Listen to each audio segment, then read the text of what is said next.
For today's video, magluluto pala ako ng maumbok na steamed chocolate cake. Ang 1 and 1/2 cup all-purpose flour, 1 teaspoon baking soda, 1 teaspoon baking powder, 1/2 teaspoon salt, 1/2 cup white sugar, 1/3 cup brown sugar, 1/2 cup cocoa powder, 1 teaspoon instant coffee, 1/2 cup warm water, 1 large egg, 1 teaspoon vanilla, 3/4 cup evaporated milk. Lang natin.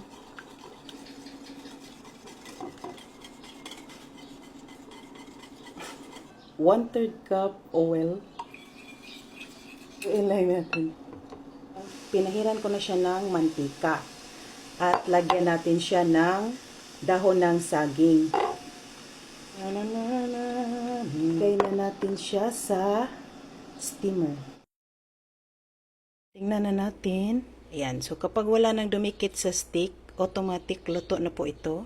Ito, luto na ang ating maumbok na chocolate steam cake. Spin my love. Wow! Wow, ang sarap. Mapapaibig ako kay Crush Char. Saktong-sakto lang talaga. Perfect na perfect i-partner sa kape.